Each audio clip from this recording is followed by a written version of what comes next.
जय Hind to all of you dear student. Welcome to come back in JGD academy. मैं सोनू चौहान आपके अपने YouTube channel जेजीडी academy में बहुत बहुत स्वागत करता हूं और आपके उज्जवल भविष्य की कामना करता हूं। आज का ये जो सेशन है इंग्लिश ग्रामर का है कि इंग्लिश ग्रामर को हम कैसे सीखें।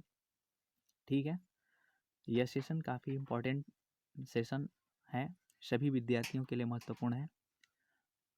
चलिए सीखते हैं। तो इस सेशन की शुरुआत करते हैं। ग्रामर ग्रामर क्या होता है? तो ग्रामर का शाब्दिक अर्थ व्याकरण होता है। ठीक है, तो भाषा के शुद्ध रूप को पढ़ना। ग्रामर में हम क्या करते हैं? भाषा के ग्रामर में भाषा के शुद्ध रूप का पढ़ना भाषा के शुद्ध रूप का पढ़ना, लिखना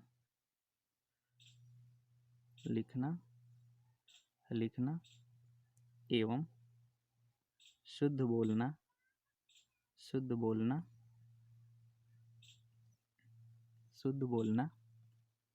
सीखते हैं। ठीक है, ग्रामर में हम क्या करते हैं? भाषा के शुद्ध रूप को पढ़ते हैं, लिखने और शुद्ध बोलना सीखते हैं। ठीक है, अब फ्रेंड्स आपको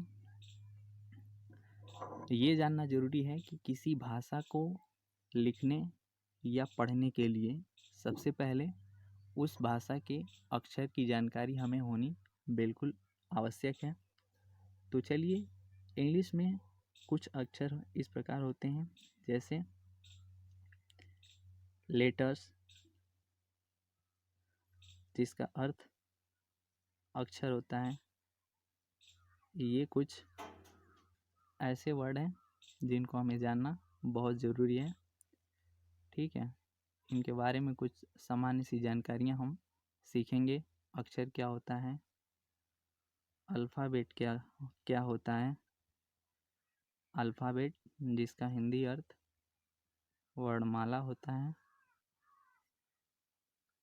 फिर सीखेंगे वर्ड क्या होता है, जिसका शाब्दिक अर्थ शब्द यानी शब्द किसे कहते हैं, और सिलेबल क्या होता है, SYLLABLE।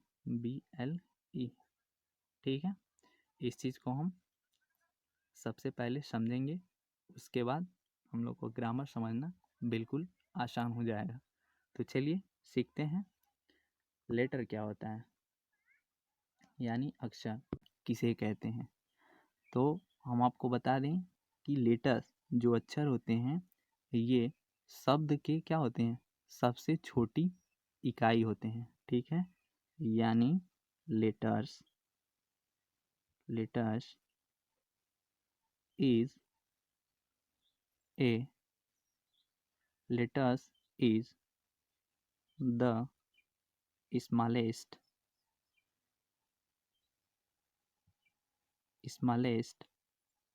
unit of a word। यानी अक्षर जो होते हैं वो शब्दों के सबसे छोटी इकाई होते हैं। जैसे ए टू जेड। ठीक है, ये क्या है, वर्ड्स के क्या हैं, छोटे छोटे अक्षर हैं जिनको हम टुकड़ों में बांट नहीं सकते। ठीक है, तो चलिए अब देखते हैं अल्फ़ाबेट क्या होता है। ठीक है, चलिए दोस्तों, तो हमने पिछले देखा कि लेटर क्या होता है। तो लेटर्स जो होता है वो शब्दों के एक स्मॉलेस्ट यूनिट होते हैं। तो अब हम देखते हैं अल्फ़ाबेट, जिसका हिंदी अर्थ वर्णमाला होता है। तो वही जो अक्षर होते हैं, तो उन्हीं का जो समूह होता है, अक्षरों का जो समूह होता है, उसी को हम क्या बोलते हैं, वर्णमाला बोलते हैं। ठीक है, यानी जो लेटर्स होते हैं, लेटर्स अरेंज्ड लेटर्स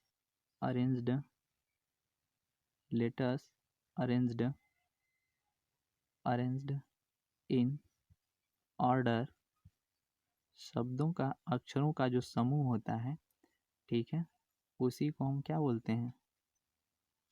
अल्फ़ाबेट बोलते हैं। यानी letters arranged in order is called letters arranged in order is called alphabet। ठीक है, अल्फ़ाबेट। अक्षरों के समूह को हम क्या बोलते हैं? अल्फ़ाबेट बोलते हैं। चलिए अब हम देखते हैं अल्फ़ाबेट कितने प्रकार के होते हैं। तो अल्फ़ाबेट 2 प्रकार के होते हैं, ठीक है। एक होता है वोवेल और एक होता है कॉन्सोनेंट। Consonant CONSONANT।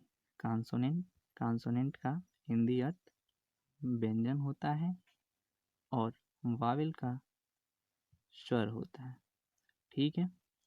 अब हम बात करते हैं कि जो अल्फ़ाबेट होते हैं ये 2 भागों में होते हैं, एक वोवेल और एक consonant.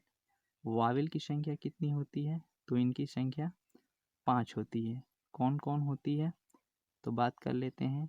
A, E, I, O, you, ये क्या होते हैं?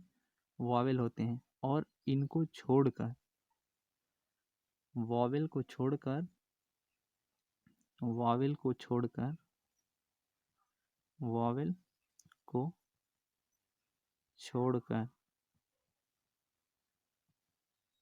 छोड़कर शेष जो बचते हैं उन्हें हम क्या बोलते हैं? कॉन्सोनेंट बोलते हैं। आई होप आपको ये समझ में आया होगा कि अल्फ़ाबेट क्या होता है।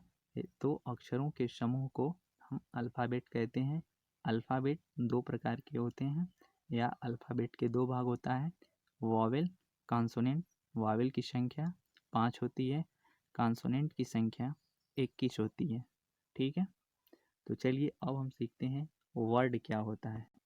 तो चलिए दोस्तों अब हम देखते हैं वर्ड यानी शब्द क्या होता है। तो अक्षरों का वह समूह, अक्षरों का वह समूह जिसका कुछ न कुछ अर्थ निकलता हो उसे ही हम क्या कहते हैं? शब्द कहते हैं।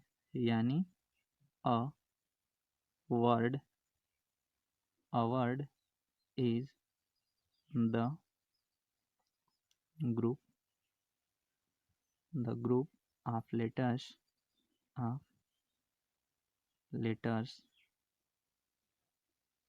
A word is the group of letters which जो gives देता है some meaning, some meaning। यानी अक्षरों का वह समूह जो कुछ अर्थपूर्ण अर्थ देता हो उसे ही हम क्या बोलते हैं? वर्ड कहते हैं। जैसे हमने पीछे बताया अक्षर क्या होते हैं, तो letters is the smallest unit of a word. यानी शब्दों की सबसे छोटी इकाई अक्षर होती है, तो अक्षरों से मिलकर ही तो शब्द बनेंगे। तो अब मान लीजिए जैसे अक्षर बी, अक्षर वाई और वाई, तो ये जितने भी अक्षर हैं तो इनके मिलने से एक शब्द बना, क्योंकि बॉय का मतलब होता है लड़का। तो इससे एक हमारा अर्थपूर्ण शब्द बन गया अक्षरों के मिलने से। तो इसे हम क्या बोलेंगे? वर्ड कहेंगे। जैसे मान लीजिए टेबल हुआ, बुक हुआ, ये सब क्या है? अक्षरों से मिलकर बने हुए हैं, ठीक है। तो इन्हें ही हम क्या कहते हैं? वर्ड कहते हैं, ठीक है। तो चलिए अब हम देखते हैं कि सिलेबल क्या होता है, ठीक है। सिलेबल का अर्थ होता है, चलिए तो अब हम समझते हैं कि सिलेबल जिसका शाब्दिक अर्थ शब्दांश होता है, यह क्या होता है? तो किसी शब्दांश क्या होता है? किसी शब्द, किसी शब्द यानी वर्ड के जितने, किसी शब्द के जितने भाग का उच्चारण,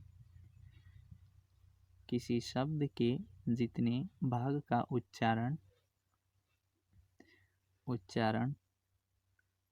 एक ही बार में या एक ही सांस में, ठीक है। क्या सिलेबल यानी शब्दांश किसे कहते हैं? तो किसी भाषा के जितने भाग का एक भाग का, सॉरी यहाँ पे हम भूल गए, भाग का उच्चारण, यहाँ पे इसको उच्चारण कर लीजिए, उच्चारण एक ही बार में या एक ही सांस में किया जाता है, किया जाता है, उस भाग को एक शब्दांश कहते हैं। उस भाग को क्या कहते हैं? उस भाग को एक सिलेबल बोलते हैं,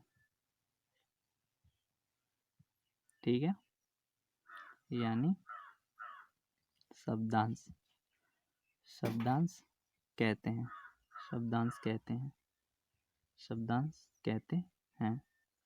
किसी शब्द के जितने भाग का उच्चारण एक ही बार में या एक ही सांस में किया जाता है, उस भाग के एक भाग को एक सिलेबल कहते हैं, ठीक है।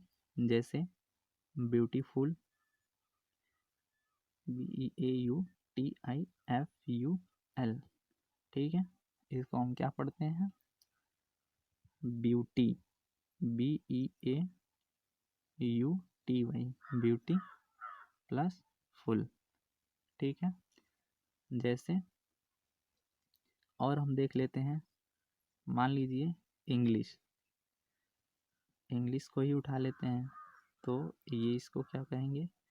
इंग प्लस लिस, इसके दो भाग हुए, ठीक है।